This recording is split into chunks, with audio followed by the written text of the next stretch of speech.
Você ficou quantos anos no bombeiro? No bombeiro eu entrei em 1999 e 99. aí eu fiquei até 22, né? Então eu fiquei aí 20 e poucos anos. 99 você chegou a pegar, eu creio que não.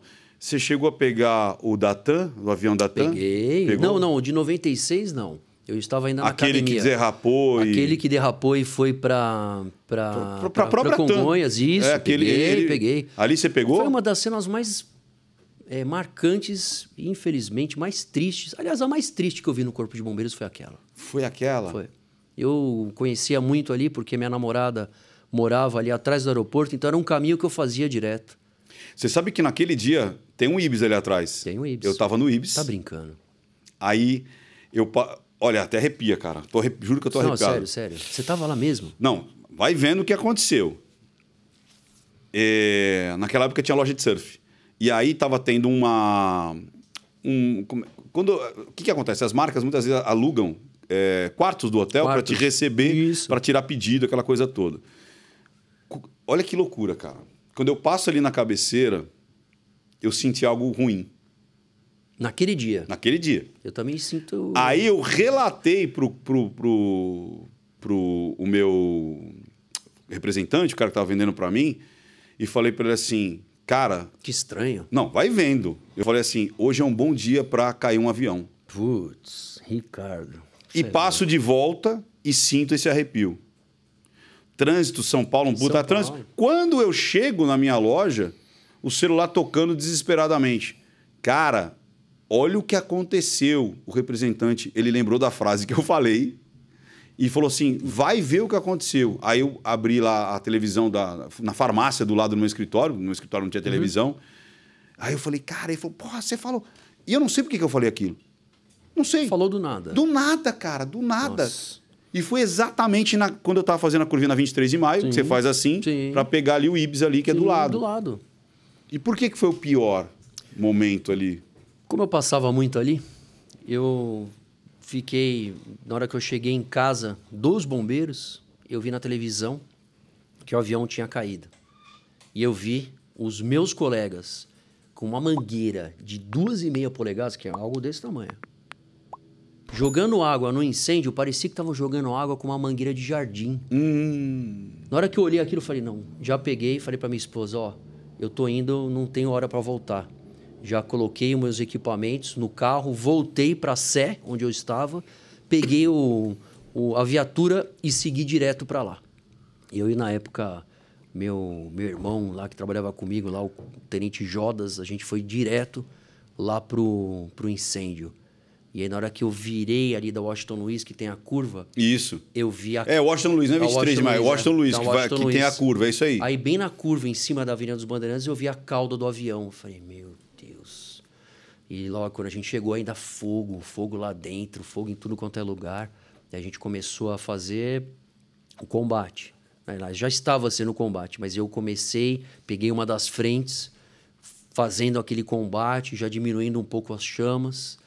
E quando apagou a chama do avião e só no prédio, eu não devia ter feito isso. Você entrou. Eu entrei e coloquei a cabeça ali no avião. Que tristeza. Todas as poltronas, aquele silêncio, as pessoas estavam sentadas. E por que quando você olhava na parte de onde eu olhei, parecia que estava todo mundo sentado em silêncio. Então... Não tiro essa imagem da minha memória. Cabeça. Não tiro, mas foi muito triste, né? Foi uma situação dificílima, foi complicado para os bombeiros. E como você disse, quando você viu lá ali o diâmetro da mangueira jogando água e não tendo resultado, foi por conta do combustível, que tinha muito combustível ainda queimando? Sim, imagina, um avião com... milhares de litros em cada asa do querosene de aviação altamente inflamável. Octanagem ali e exato. tal. Então, jogando a água ela não consegue atingir a base do fogo. Tá. Ela antes ali, acredito, embora 600, 700 graus de temperatura. Então, quando você joga a água a 100 graus ela evapora. Então, você tem que jogar uma grande quantidade de um fluxo constante para que ela na base, para que você possa tentar apagar, junto com espuma. Isso que eu ia falar, porque o combustível, a água vai espalhar.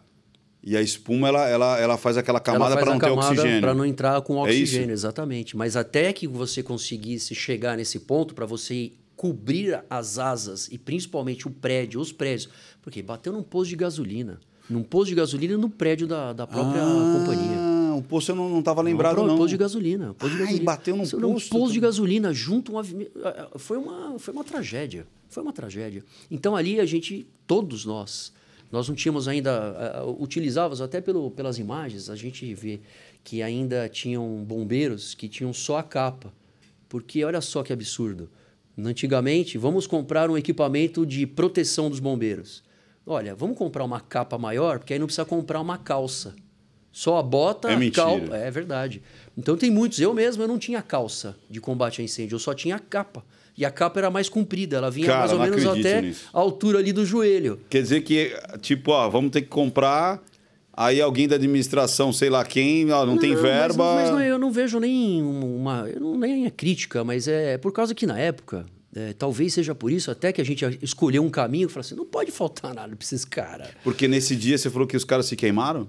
Não os bombeiros, mas nós tínhamos lá, você vê as imagens, então tinha os bombeiros só com capa, com capacete e uma capa comprida. Capa comprida. E aí não tinha, por exemplo, hoje nós cada um tem o seu conjunto, que é uma capa, que é uma calça com suspensório que vem até o peito, aí uma balaclava, uma luva de combate a incêndio. Você não tem mais contato lá com os bombeiros? Tenho todo dia. Não tenho como. Eu queria, mas dá para eu fazer esse? Lógico que dá. Porque, cara, eu acho muito... Parece um cara tá indo pra lua.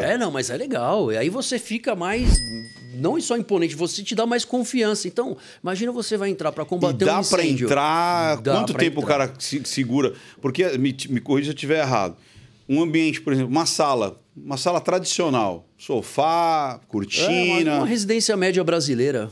Isso aí. Chega uns 800 graus? Chega. Tenho certeza. Porque o fogo ali ele fica concentrado. Ele fica concentrado em pontos onde ele já inicia com 300, 350, começa a pegar um pouco mais, passando dos 500, 550 graus, quando você tem, que é no começo do incêndio, se você tiver uma estrutura metálica, um pilar metálico. Lógico, você tem normalmente os pilares no meio do concreto. Mas o concreto protege um pouco mais. Tá. Mas se você tiver uma viga, estrutura de metálica, que nem aqui, que nem uma haste metálica exposta, 550 graus, ela já começa a ter uma deformação.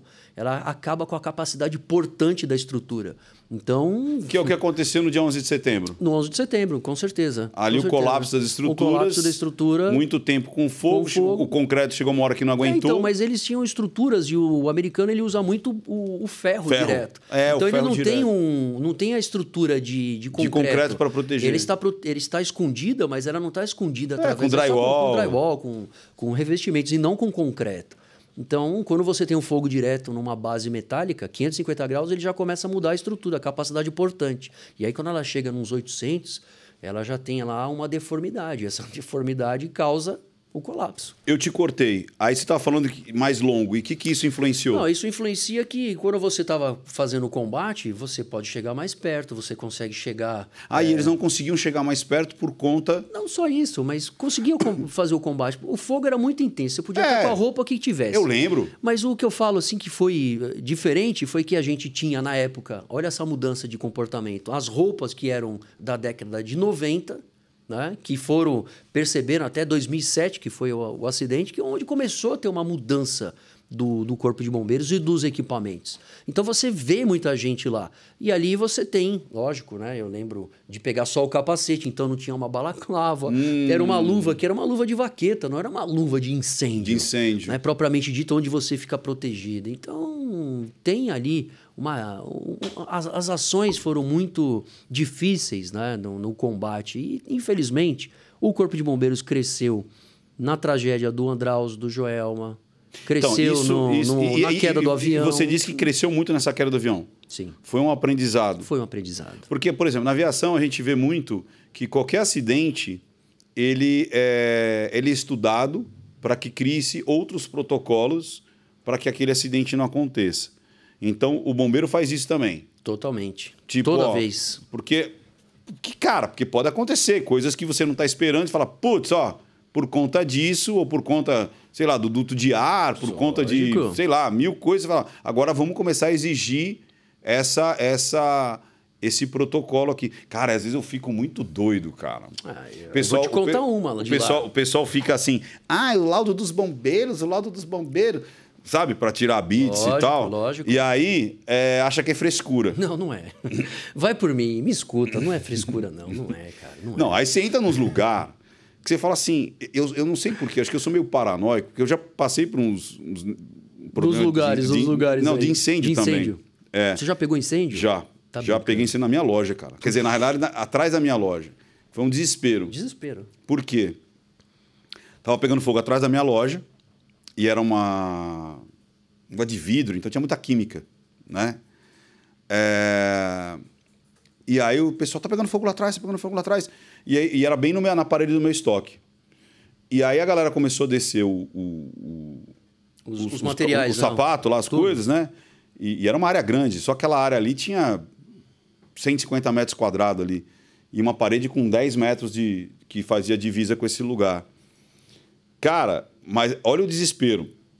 Aí os bombeiros subindo pela lateral, indo por aqui, tal. E eu vendo aquela parede aquecer, eu e um outro funcionário com mangueirinha de jardim, jogando na parede. Para resfriar. Fez bem, pô. Lógico que você fez bem. Chegou uma hora, cara, aquela hora que travou, que não passava nem Wi-Fi. As telhas de amianto, aí tinha algumas que tinha... Você sabe essa hora? Eu sei, a vida inteira, todo aí eu vivi um momento. Cara, eu vi o fogo fazendo assim... Você viu a labareda? A labareda fazendo então assim... Você pode colocar aí mais de 600 graus de temperatura. Porque, sabe sabe o amianto? Aí a gente tinha telhas de amianto e tinha umas que era de plástico. Ela queimou já. Ela já começou a derreter. E eu... Aí a parede fez assim, crack. Ixi, Maria. Ela deu uma craquelada. Sai, corre. Nessa hora que eu falei, essa parede vai cair. E o fogo vai vir pra cá. Foi quando eu falei pro meu funcionário, eu falei, vamos descer, cara. Vamos descer porque tá trincando a parede. Mas nisso aí os bombeiros... Aí eu vi o fogo e falei assim... Aí eu falei... Mas foi segundos, eu acho. Mas normalmente acontece em segundos, porque ele acabou rompendo a parede e pegando o oxigênio que estava dentro desses 150 metros. E aí cria-se um flashover, que é quando você alimenta de oxigênio. Então, se caísse, a gente morria torrado ali. Morria torrado.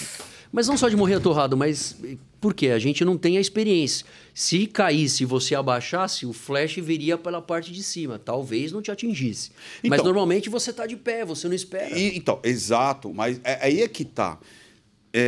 Isso que eu quero te perguntar, porque eu acho que... Porra, isso aí acho que vai ser importantíssimo para... Não só você contando a história, mas primeiro que a gente falou do Habits, né? Tem muita gente que acha que é frescura. O Habits dos bombeiros... Não é o Habits, é o... O auto de vistoria. O auto de vistoria dos bombeiros. Porque, cara, eu já entrei em alguns lugares que eu falo assim, por conta desses momentos aí, eu tenho um scanner assim que eu falo, cara, se pegar fogo aqui, não tem saída. Pensei que era só eu. Todo lugar que eu entro, tanto é que eu tenho um tato para cheiro. Sensor olfativo é apurado. Por conta da loja. Porque a gente já teve, tipo, dar curto em reator. Sim. Então, como a loja de calçado ela tem couro, cola, papelão. Tudo. Eu tenho um sensor olfativo bem atento. Mas é tipo, eu falo, tá pegando fogo, e eu vou indo. Para saber se é de dentro ou de fora.